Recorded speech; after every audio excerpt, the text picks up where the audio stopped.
Five Nights at Freddy's 2. Let's get into it.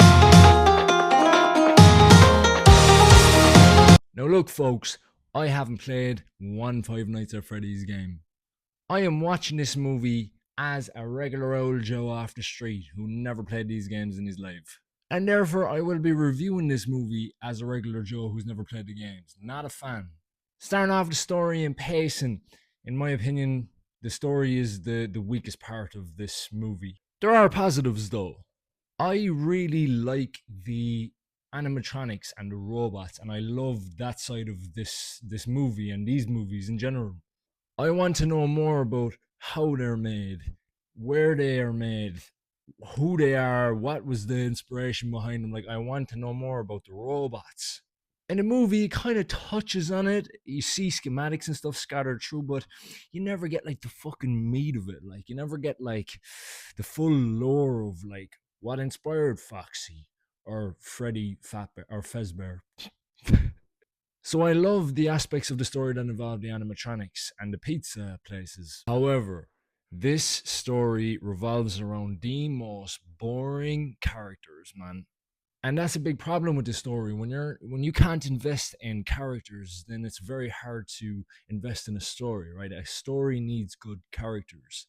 Starting off with Mike. Mike, he is so boring, man. He's like a grumpy old fucking grandpa living in a fucking 20-something-year-old's body, you know? And then there's Abby, the little girl that he cares for, and a lot of the story revolves around her as well. Even she looks bored in the sequences involving her using dialogue. She does fine, but she looks bored, and that's bad because she's a child actor. Then there's Vanessa, who in my opinion is the strongest character in this movie. She's got the most depth. She's trying to move on from past traumas. If you've watched the first one, you know what I mean. And it's interesting. She's having like bad dreams and seeing bad visions of things, and I was really digging that side of the story. The story is trying to lead you to believe that Vanessa and Mike have this kind of romance going on, or chemistry enough to make a romance. And I'm sorry, but there is a sequence in this movie where the two of them go on a date and they have about as much chemistry as a fucking glass of tap water, and that's the truth. It's just not convincing that these two people would like each other that way. You know, maybe as friends, but not as like a romance, you know? Plus, Mike spends most of the movie telling her, like, he just wants to move on.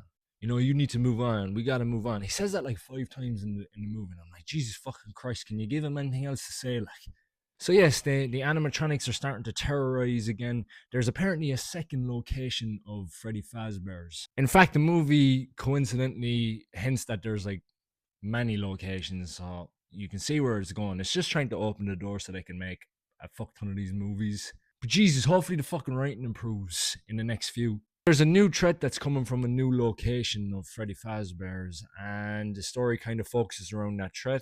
And that's the other thing too. This threat, apparently it can, we'll say, influence people. But it doesn't really explain how that works.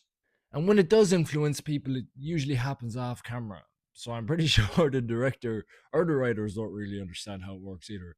But, you know, it is what it is, I guess. Also, this movie ends on the cheapest fucking cliffhanger I've ever seen. It was lazy. It was rushed. It was just like, come on, man. You know, do a bit better than that. I know it's going to be a trilogy or whatever, but fucking Jesus.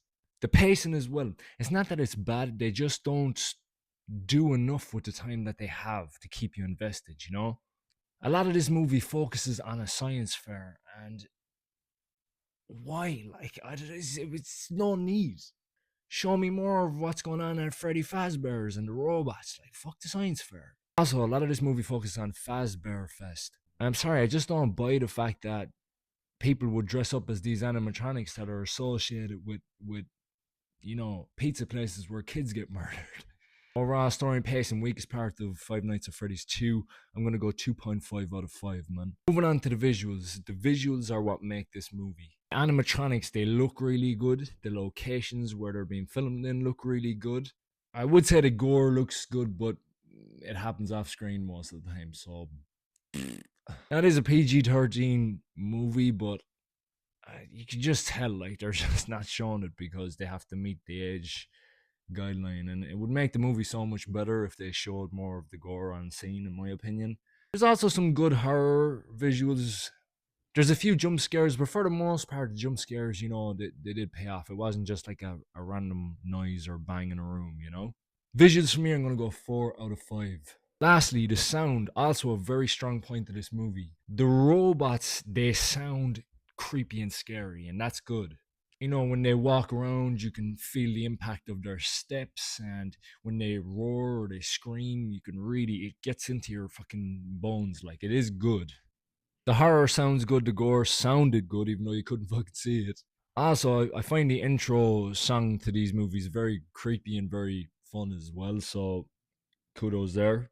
Overall, sound and score, I'm going to go 4 out of 5. It did sound good. There you have it, folks. Final score of Five Nights at Freddy's 2, 3.5 out of 5. It's a pity the writing wasn't a little better, and it's a pity it ended on such a cliffhanger. I am locked in enough to watch the next one. It'd be interesting to see if the writing improves or if they can do something a bit better. But for now, please subscribe if you want to see more. See you in the next one. Hopefully it's a good one. Good luck.